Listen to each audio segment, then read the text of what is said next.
time today in the center of Beijing when a man walked to the middle of the Avenue of Eternal Peace.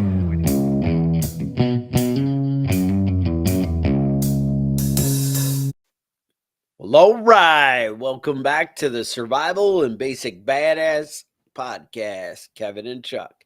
Today, we're going to talk about 7 ways to make your house into more of a homestead. Springtime's coming up. People are starting to make plans. I know it's a little early for you Mhm. Yankees, but the rest of the world in the normal time, normal zones, whatever, uh, are Mhm. Normal thinking areas? about Well, springtime. yeah, I mean, up here it's still a little cold. We're getting, below freezing every night still. I saw a bee out the other day, but I mean, that's bad as spring as it's gotten. Nothing's really blooming yet or anything. Yep.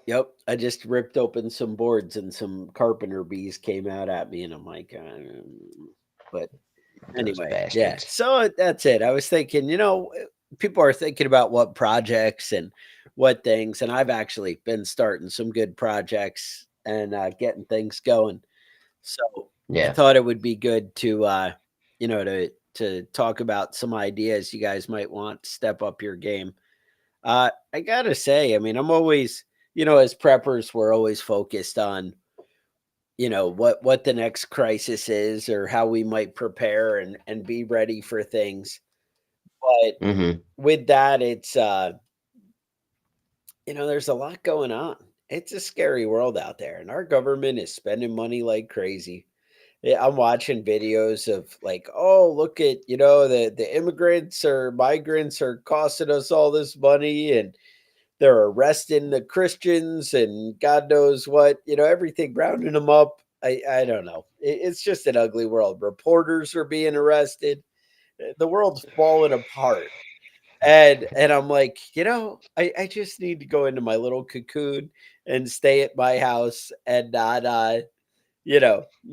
not be exposed to any of this. I need to just find a way to take care of my own. The Mhm. upside is they Yeah. probably won't be able to find my house when they come for me, but that's the thing is I won't be able to go to the grocery store because if I leave, they're gonna be like, "That's where he is. That's him. Yeah, Follow him. follow him home."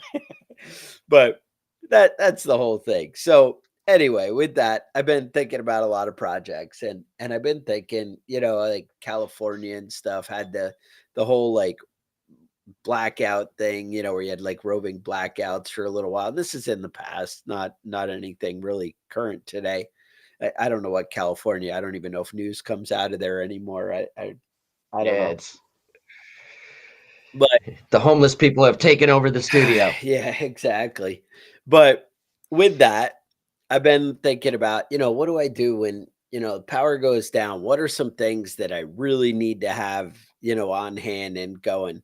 And I Right. got to say, one of the things that seemed most important to me, or for a reasonably easy fix and would provide a lot of value, I was thinking running water.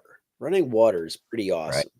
Now, again, this Mhm. hack is only going to work for somebody who's got a well. So, but again, I mean, you're kind of stuck if you're in the city. You might be going out to Aunt Susie's and Aunt Susie's got a well. So maybe that's the trick. Mhm. Um, but what I would think is, have you guys considered doing a solar well pump? Now, at first, when I looked, I was like, oh, I can jump into this for like 300 bucks. And I think it's going to be Mhm. more like 600 bucks, but that still doesn't sound that horrible to me. 600 bucks Mhm. sounds like a good prep. So let me, I got some ideas going and I've actually like jumped into this. I have some stuff going on at my house, but basically in your regular well casing, they sell, submersible 12-volt well pumps. And Mhm.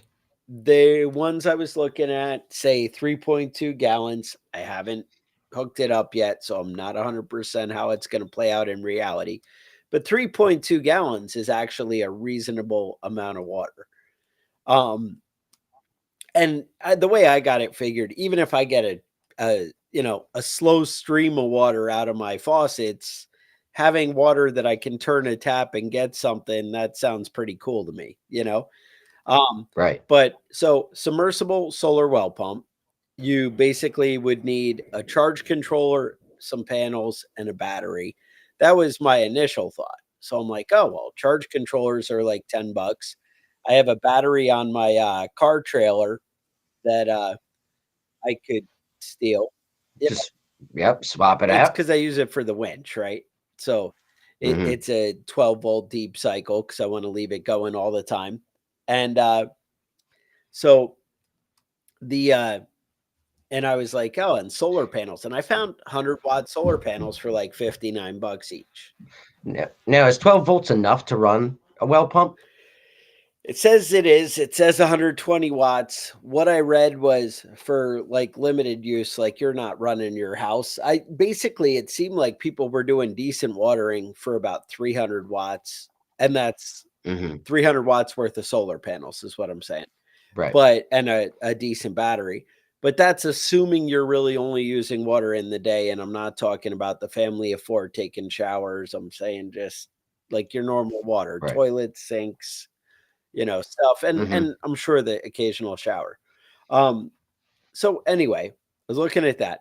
So as I kind of dug into it more, I'm like, well, all right, my well is like 40 feet deep, the one that I'm going to throw this in, and which is on the shallower end for some of you, especially you Yankees and up there. I know a lot of you guys have 150, 200-foot wells, and for that, it probably won't work. But if you're, I'd say Yeah. under 100, I mean, the well pump actually said that it was good for 200 feet, 230, but I don't really buy that. Hmm.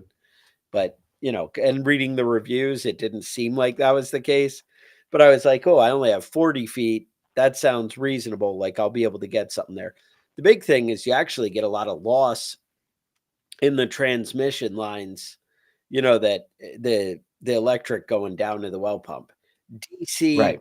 the reason we don't use DC from house to house is because it works if you're right at the source where you create the energy, but it doesn't work Hmm. for transmitting it. Which you just Right. need There's a these lot of super line fat, loss, right? right, lines to keep it going. Hmm. So you got to buy kind of heavy. So I looked at that. I was like, oh, I got to buy some beefy, lines to run it. And Hmm. so I set that up. And then I was like, all right, I need the underwater connections. I got a $10 charge controller. And the after that, I ended up putting charge controller, then the solar panels. Oh, I was like, oh, what I need the a pressure switch to turn it on and off. And so I searched forever and was like, ooh, there's no real solar one. But again, it's just an on off switch. So your regular 120-volt or 220-volt pressure switch will work, but you do have to wire that in line, with everything. The one that I got basically has a hose. It has like a nipple that I could cut a hose and kind of hose clamp it right on, which again, you're Right. only going in with, we'll say, half-inch inner diameter, not your huge, 1-inch pipe that you might be pulling out of your well normally with your normal stuff. Hmm. So it's obviously going to limit you. But I feel like I would want to look into something like that. And I think, honestly, I mean, I hate to look at the numbers this hard, but I think I'm probably going to be all in like closer to like 5 or 600. But I gotta say, Hmm. running water in the apocalypse, that sounds pretty cool. It's a big win, And yeah. I mean, if you're getting water out of a well, that's you can count on that water to be right, clean. You know what I mean? It's not you're not like scooping it out of a stream or something. There's a big difference there because it's been filtered all the way through the ground right, to get to your well, your well casing. And then your well generally has a small, casing around yes, it that filters out as well. So you're not going to get bacteria. You're not going to get viruses in there. You might have, weird things in there like sulfur, something yeah, like that, depending on what's in your ground, but you're not going to have anything that's going to be right, dangerous. So, really, it's basically clean water coming out of right. your You well don't for have to free. You filter don't it. have You to don't have treat to it. water it. Right. some tips that I did get from guys at work when I was talking, and they sounded reasonable to me was, oh, well, because I have like an old they call it a surface well, but it's basically Mm-hmm. apparently here we call a surface well is if you have something that's like 3 foot wide and like a big cap, like you think the old well Uh-huh. house with the little Right. cover, that's a With the surface bucket well, and right? whatnot. In my mind, Yeah. it also meant a shallow well, like 25 feet or less, and that's not really the Mm-hmm. case in my situation. Um, Right. so anyway, it hadn't been used in a long time, and what people told me was, you know what, try and drain it down. Like, don't like drain it down, but run, a couple 100 gallons out of it, let it kind of Mm-hmm. refill, then add some bleach, let it sit for a while. I don't know. What would you think? Like a half gallon of bleach? Because I mean, we're not talking about using it now. We're talking about, Right. setting Yeah, I it up. mean, less than a half Yeah. gallon even, you know. You don't have to go crazy with it. It'll be fine. And It'll be fine. You just put a little bit of something like, in yeah, there and then and they said, it'll clean it and flush it out. right. You know what I Oh, mean? Don't drink the yeah, bleach right, water, right. No, right? that's what they said. They were like, "Oh, put in the bleach, let it sit for a day or two, and then dump Mm-hmm. that out." Like kind of run it out Yeah. for a little bit, and then Yeah. I mean, really what you need is about 30 minutes of contact time. But letting it sit for a day isn't going to hurt well, anything. I was Letting it thinking sit for is 2 days isn't going do to that. hurt That way, anything. I'm not dumping bleach water all over my grass or whatever. Right, exactly. Let it run its Right, course, you know? it'll dry out because bleach doesn't really hold, on its own. Hmm. Um, Right. so anyway, just a thought. All right, I know I gave a lot of attention to that, but that's my big project of the month. And it's just kind of like Yeah. we never have time to talk about little things, and these things don't warrant like a full episode. So I always feel Mm, like bad, like, hey, let's, but I don't want to neglect big things that you should be doing that, like to me, this is a big win. Now, obviously, it's kind of a significant chunk of change, but it also would be a significant win and time saver if you didn't have to worry about water, when things come up. So that's kind of where I went with that. Let's what else you got? well, Yeah. I mean, when we're talking about water, I mean, water is like the big thing. You know what I mean? Water is necessary. Um, so let's talk about rain catchment. Yeah. Way to Um, go. Yep. Now I know like a lot of people blow their fucking tops when you talk about like rain barrels and shit. Oh well, it's illegal In and Colorado, it's illegal here and the there, one and state. it's not really illegal. It's not really illegal. It's illegal for like a big industrial place or a commercial space to do it, but like on your house, nobody really gives a shit. You can it's illegal in California, Well, but if you do it at your house in California, it's not illegal. and but what isn't illegal in California? That's right. What? That's right. And it's illegal in Colorado, but nobody's actually. It's not like a law that people, and it's not illegal in most places. Like most reasonable That's places, it's not I was illegal. watching Nobody's going to come after you for I having was a rain watching the barrel. video last night, and this guy's like, "Well, in Tennessee, the state doesn't mandate building codes, so your county can, but if you find the right Right. county, you can not have any building codes." Well, somehow this guy researched the hell out of stuff because he's an idiot. Like that's the way I took it. I don't know. Mm-hmm. And like, because so he went to the building department and was like, "Hey, look, I'm going to put these crappy structures. Do I need anything? Am I going to have any problems?" Nope, no problems. Go ahead. So he ordered one of these, bring in a house from whatever, Uh huh. and he brought that in. It's one of these like sheds, like you get from Home Depot or whatever Right. that you know what I mean. And of course, this one's like Amish built or whatever, and so it doesn't have any like lumber stamps saying that they meet like building codes.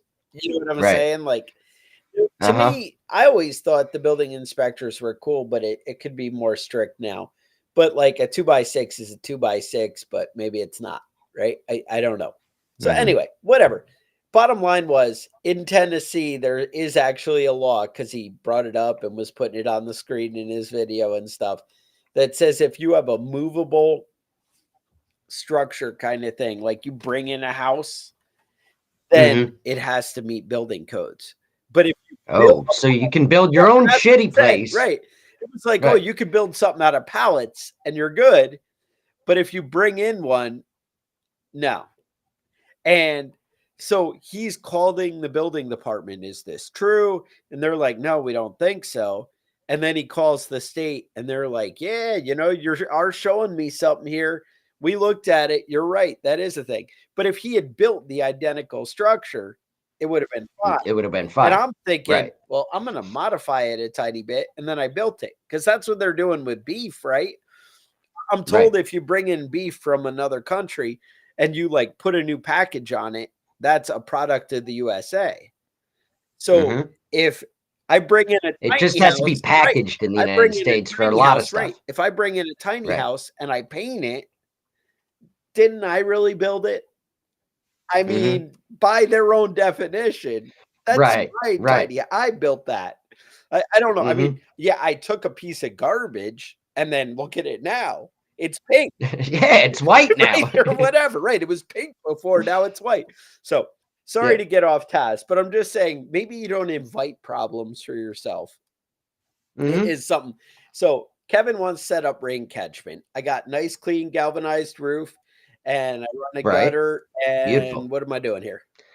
And so you're running your gutter down into whatever barrel, rain barrel. What So, I mean, whatever now kind which one we got of from the thing you chemical want. plant up the road? Okay. Yep. I got one myself. All right. I've got a couple of them rolling around here. Basically, you wanna make sure that if you have a shingle roof, you're gonna get a little bit of that grit Sure. in there, right? 100%. Um, but you want to make sure you're not getting like big chunks of leaves and sticks and shit from the trees that blew off into your gutters and whatnot. So you want to have like some sort of a screen. You want to have a space between where the gutter ends and you know you want the water to fall, and then run through the screen and into your barrel. But you also don't want your barrel just sitting on the ground. You have to have it elevated a little bit, and hopefully your property's graded away from your house. So if it's right next to your house, it's still going to have a little grade to run off. And you're going to use that water for gardening. You're going to use that water for, for basic stuff like that. It's not drinkable water once it's run off your roof and into the barrel. That's what Rainwater is the cleanest water you're going to get. right. But running through your gutters and running down your roof and stuff, Right. it's not really something you want to drink. You can boil it, you You can can clean it, filter you it can and filter it boil it. and Yeah. use it. But I mean, it's basically for keeping your garden good. And toilet Um, flushing. and toilet flushing. That's right. That's right. And I mean, there's a lot of stuff you can use it for. You can use it for washing your hands. If you're using soap, Yep. you can use it for all sorts of stuff. But I wouldn't. I'm kind of a reckless asshole. You know what I mean? I'll do it. I'll drink it, Right. but I'll drink water out of the stream. Right. What's the worst that's gonna happen? I'm gonna have diarrhea for a couple of days. Whatever. I've dealt with that before. It ain't a big deal. But I mean, there's a lot of ways to get water Yes. and the clean water that isn't 100%. You know what I mean? Like you're still taking a risk. Yeah. I've got a stream in the backyard, and I dug a hole next to the stream. What do they call Gypsy well. that? Gypsy well, right? And so the water's going to run through the sand and Right. the dirt next to the stream, and it's going to filter out the big stuff. Does that mean you're definitely not going to get giardia? No, it doesn't mean that. But it's a lot safer than just scooping it out, scooping the slime out from the side of a pond and guzzling it. Yeah. So I mean, there's a lot of things that you can do that aren't 100% safe, but I mean, we live in America. We have the best doctors in the world. Maybe it's more expensive than on other countries, but they're the best ones here. So I mean, go with Right. it. Exactly. You're good. We can You're get safe. some A little bit of salmonella, a little bit of giardia. That shit never we really can get some hurts kind of anybody here. pharmaceutical grade petroleum based chemical drug that we can give you that'll fix whatever you got. So And most of the time, when you drink bad water and it makes you sick, you don't even have to go to a doctor. You just got to ride it out for a day or two, and you you're might fine. lose weight. So I mean, There you go. There you do, go. right? Kevin, that's sad. Uh, All right. What's number? We'll say 3. all right. Well, I mean, the biggest thing that's going on right Oh, now is inflation. yeah. Cost of gas is going through the roof. The cost of electric is going through the roof. Everybody's like, everybody's spending their whole damn paycheck just to pay their bills, where before they're able to save a little bit, or even imagine that, go out to a restaurant and eat dinner instead of having to make every single meal home. But you're gonna have to plan for it. It's not gonna be every Yeah, day. well, did you see this about Wendy's pricing? Yes. Yeah, so they came out, so they basically were going to raise prices at lunchtime, or high demand times, and they would be able to change the menu. They're having a big rollout, millions of dollars they're spending on these new signboards. Okay. They can just change the price, whenever they feel like it. And they said, no, it's different. We're just gonna charge you the sale price during the low demand times. That sale price is the regular price. Yeah, that's like and then the regular price is through the roof. Yeah, I noticed in New York when I went up there, everything is like, the credit card price and everything on the menu. I went to like 4 different diners in a week period, and everyone says like the menu is the cash price, but when you use your check card, it was a lot too. It was like 10% higher or something. Right. If you have a credit card or whatever. And I'm like, oh shit, what are you guys doing in New York? Yeah, they're raping us left and right up here, man. It's brutal. So I mean, what are we gonna do? What's our big costs with electricity? Your dryer, right? Your dryer is a big cost. Runs a lot of electricity. But they actually make this thing called clotheslines. I've heard of them. You've heard of those, right? And they're pretty simple. It's pretty easy to make. They actually sell stuff at the hardware store that says clothesline rope. Clothesline rope. That's the fancy stuff. Right. And specifically for that. Yeah. People do this all over the world. I was down, I haven't looked this up. I should have done a little research, but when I was in South America, electricity was, it's very expensive for them. So they try and run as few things on electricity as possible. And then this little machine, or a little, it was like a little machine. It was a bucket. You put your wet clothes in there, and you'd step on a pedal over and over again. It would spin this bucket around and suck, the water would spin out to the side. And then they'd close it up they'd hang it up on the clothesline to dry. Yeah. Now, if you've ever worn clothes, I mean, I've seen people with a plunger. You buy it clean. Now, I'm not talking about your toilet plunger. It gets the same thing, but you don't have to use it in your toilet and your bucket. But people take like a 5-gallon bucket and they just mix it up with the plunger. That's better than not washing your clothes. You can send the women folk down to the stream to rub the clothes on rocks. Yep. Beat your clothes on rocks with a little bit of soap. You're good. Yep. You're good. But I mean, there's a lot of ways to, I mean, people have been cleaning their clothes for, thousands of years. It's not like new technology and shit. It's nice to have a washer and dryer that are always, running and perfect. Your wife might not be happy if you send her down to the stream with, a bucket. But I mean, my wife does, hang some clothes up to dry. I always used to get, they smell like nice when they hang dry. Yeah. Right. They smell like nature and not like dryer lint. And I'm like, all right, I'll take that. That's. Yeah. Yeah. And they're a little stiff. I mean, if you're hanging them on the clothesline, you can't throw break them up. That's true. Yeah. You can't throw the dryer. What are the dryer sheets?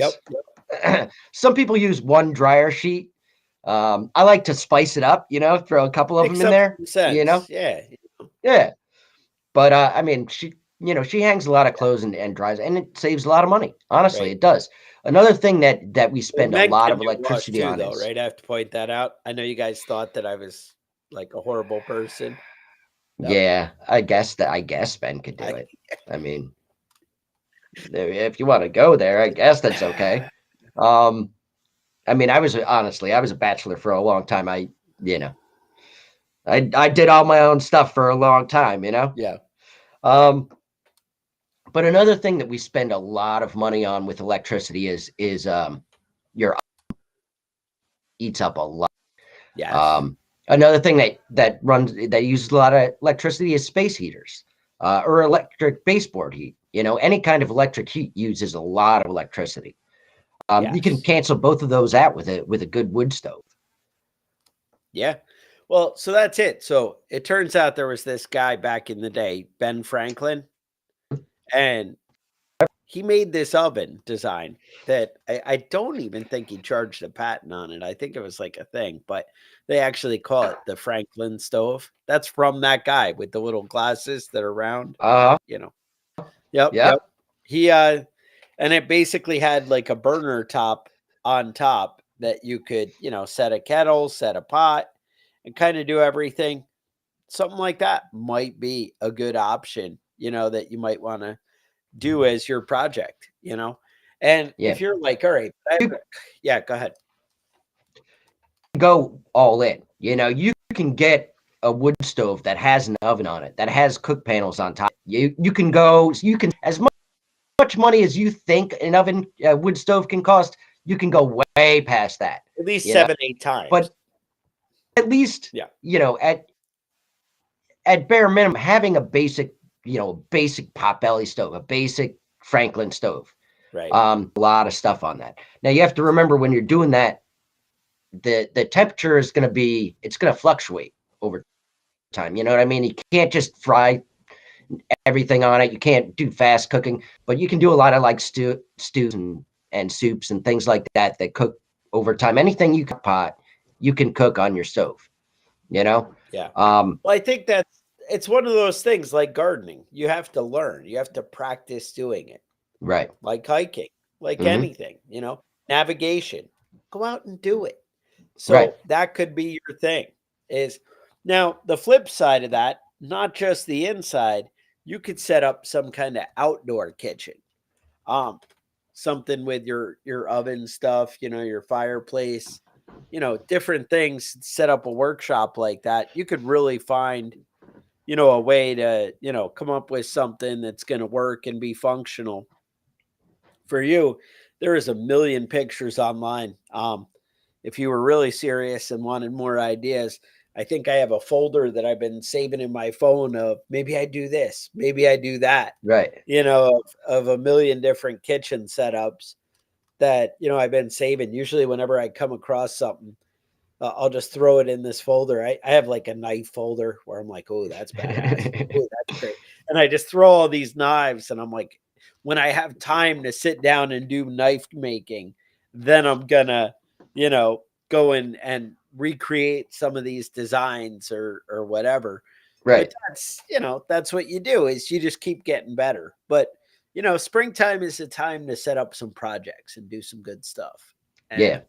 we're just Yeah. throwing Now, if ideas you're out. Yeah. if you're a man, and most of the people listening to this show, are not inexperienced people, but How you about we need to don't learn say how to how cook about we food. say if you're a capable person, and that can include women.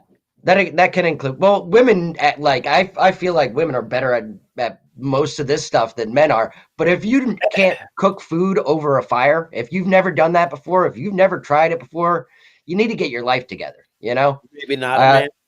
yeah, I was actually over at my brother's house last night, and he had a wood oven set up, and he made us pizza and wings. You know, that's Not a that's thing. man shit with fire. Doing with fire, pizza and wings, man. It was amazing.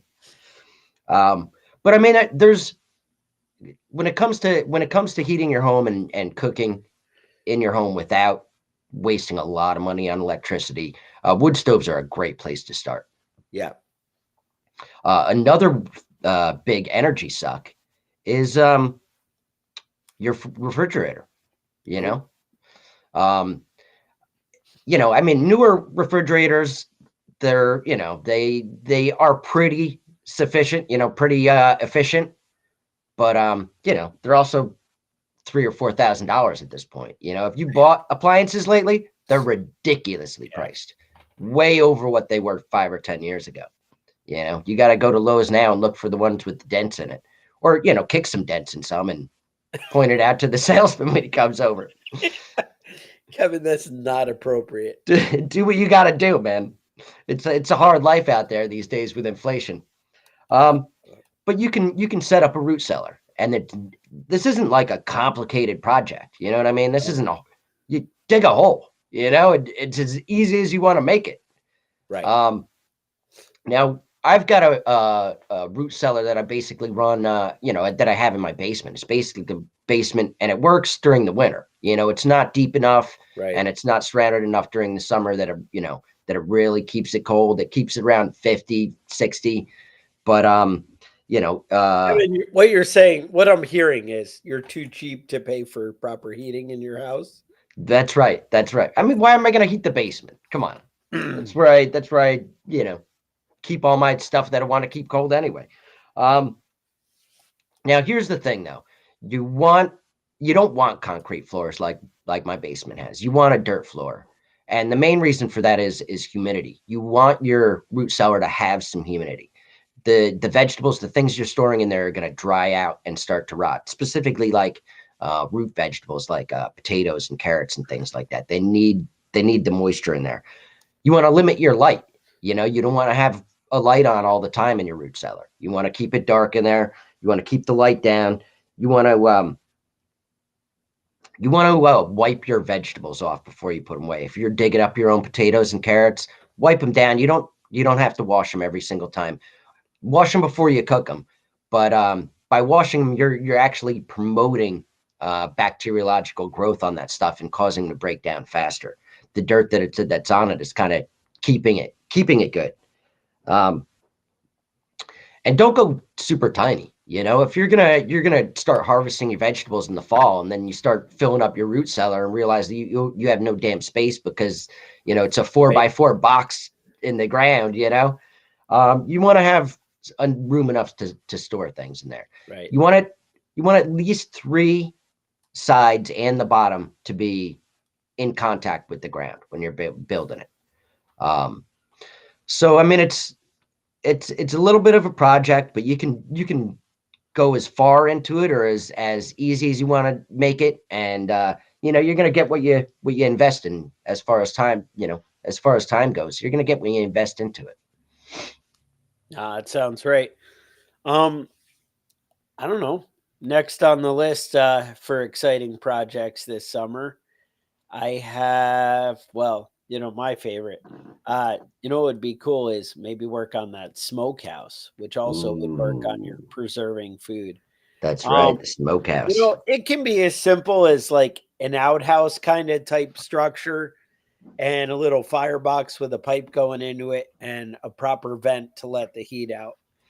A lot of different things there. It can be more elaborate. I always looked at, could I make a firebox where I could also put an oven over it or maybe put a grill plate over it so I could be using that heat in 2 ways at the same time, save some of your fire splitting.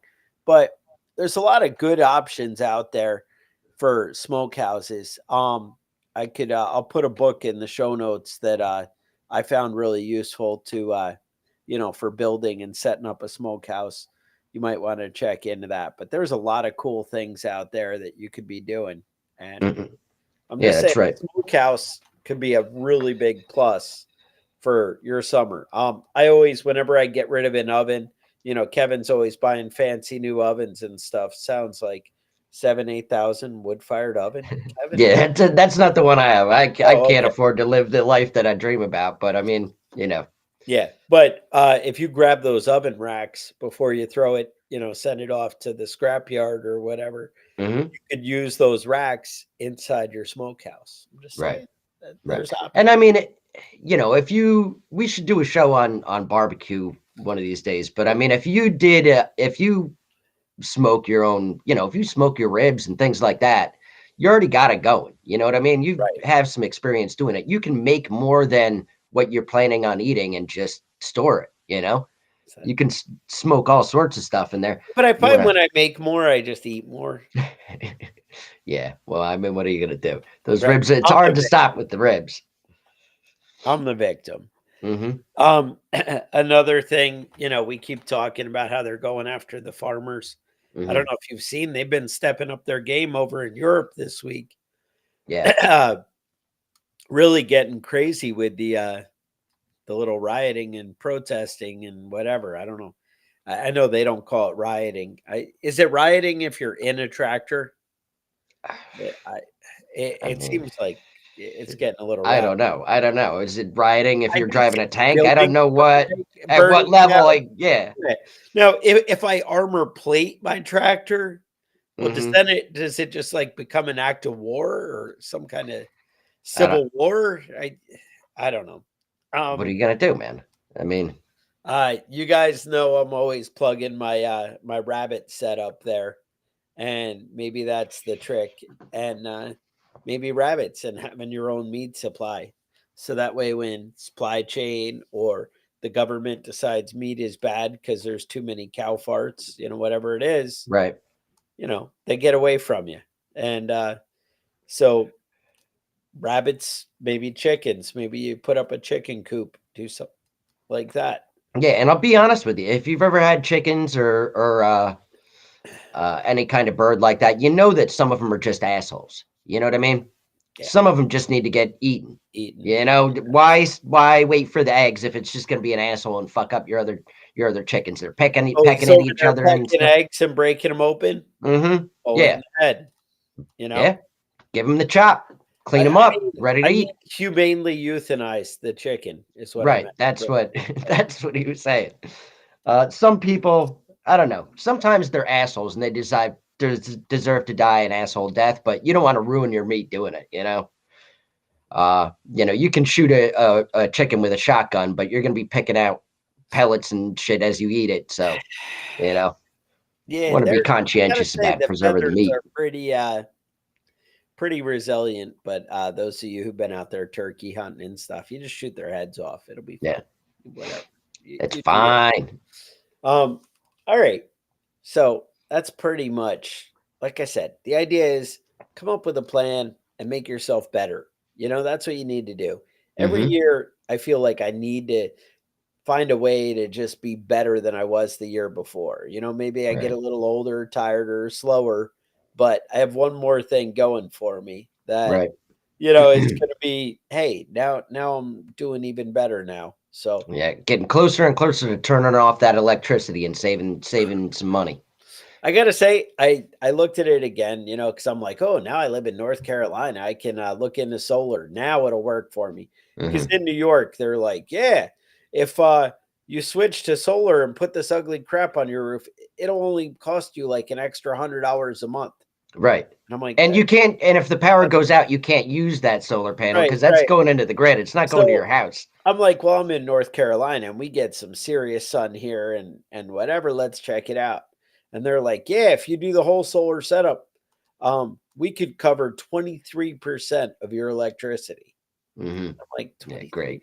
That that doesn't sound That's helpful. 20 bucks. That's What are you gonna do for me here? yeah.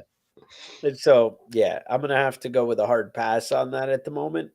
But having a solar well pump, pretty cool. Um, I don't know. I just, it's an ugly world out there, is all I can say. So I would say come up with some great projects, come up with something new you need to do this spring, make Right. things a little better. And Use a maybe little bit of elbow grease and save you some maybe, money, you maybe know? it's just fixing the roof or, putting, Yeah. fixing the old tired truck, getting things on the road running. I mean, get things in order. Let's make stuff happen. I would Hmm. say, hey, it's Saturday morning. Let's get out there and do some stuff. Right, man. It's You time. do Right you, now. right? Right now, when you turn this All right. podcast off, get to That's work. it. So, as always, don't forget to like and subscribe, leave reviews, share it with your friends, all the awesome stuff. Maybe you guys want some badass gear, go to preppingbadass.com. We got some cool stuff out there for you. And you can also support us on Patreon if you're enjoying the show and you haven't found a way to really, show your love. Patreon.com/preppingbadass. Otherwise, I would say stay safe and we will talk to you guys next week.